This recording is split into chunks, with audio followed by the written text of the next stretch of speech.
Hey everybody, welcome back to Broken Dice. Got a little solo wargaming project going on. This is be turn 2.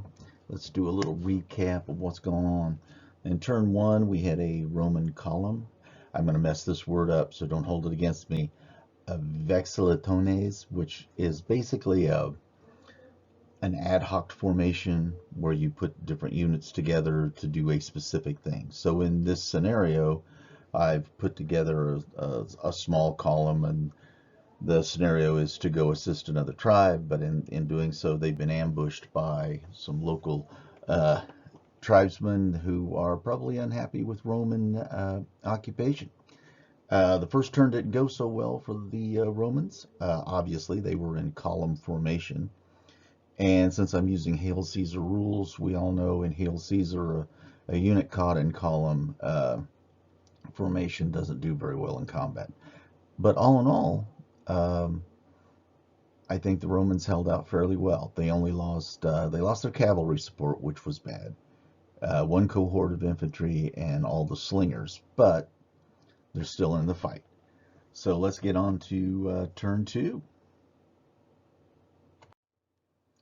Okay, the Roman order phase. Since all Roman units are engaged in combat, no orders are needed, and we move right into combat. At the end of the column, this is held by the Allied Scutari unit. These would be the Allied tribe that the Romans are probably moving off to help.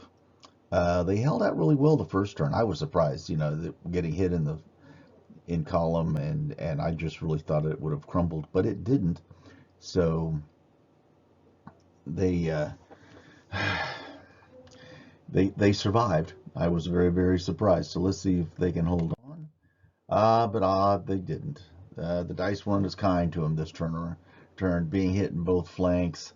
Um, it was just too much for them, and they lost by a couple of points, and then they had to take a break, their break test, and then I do believe it was like a roll of a 3 or a 4, and it was just, oh, sorry about that. Look at my notes, and I can tell you. Yeah, that's what it was. They rolled like a 4, and they had lost by 2, and so yeah, they broke. It was almost like a foregone conclusion. I was surprised that they lasted that long. Okay, in the center, on the Roman combat phase, we have 2 Roman cohorts. Now these were hitting to the flank in the first turn, but in this turn they've turned to face their attackers. So this means that they're able to bring all their attacks to bear, and even doing that, they were only able to do a couple of points of damage. The Iberian Scutari were able to do 1 damage, and therefore they lose the combat by 1. And on their break test, they had to give ground, and are disordered. This is a real important combat. This is where both generals have joined in the fray up here. The Roman general, he added his 3 attacks.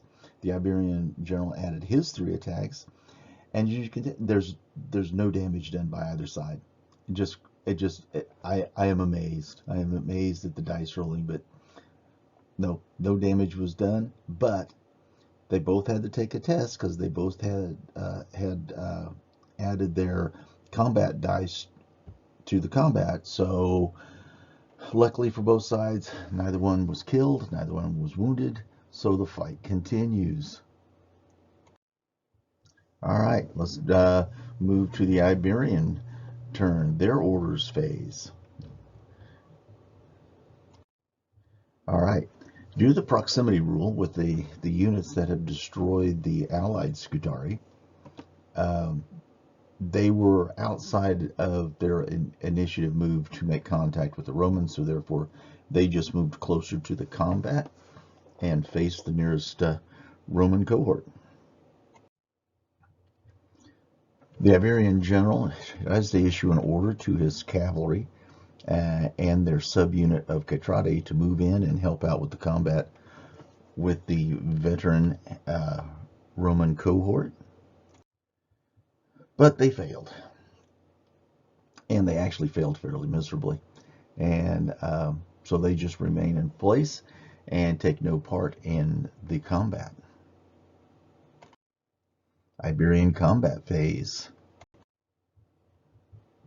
All right, since there is no combat on the tail end of the column, since the Iberians have wiped out everything back there, the two Roman cohorts um, uh, suffered just one damage from the um, Scutari, and with two small units, they have a total of 10 attacks. They did 8 damage.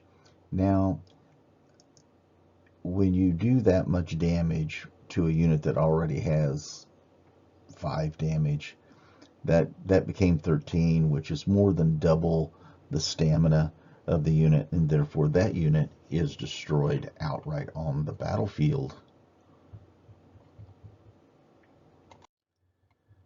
With that unit of Scutari destroyed, the two cohorts turned to face, because of the proximity rule, they turned to face their nearest unit. Now what I decided to do was, since the space between the two units would be so small that they wouldn't be able to see past their own cohorts, so they had to turn and face in opposite directions towards the nearest enemy unit. So here we go down to the generals fight.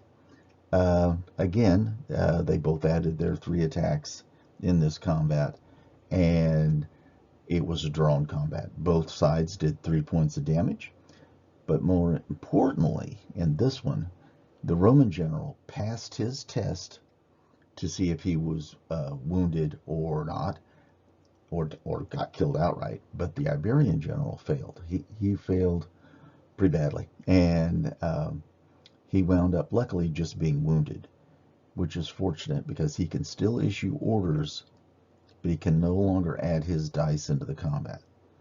So now we will see how this turns out in turn 3. Now I will let you know that traditionally in Hail Caesar, that if a unit would have suffered the loss of 4 units out of a total of 7, then that division would be broken.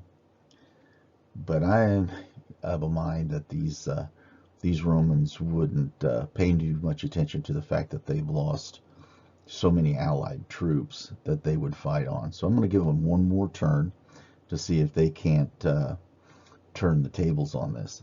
But other than that, I hope everybody enjoys this. If you like it, give me a like. If you feel like subscribe. If you feel the need to leave a comment, please do. I'm always interested in what others have to think and what others have to say. So I will see you next time. Everybody be safe and be well.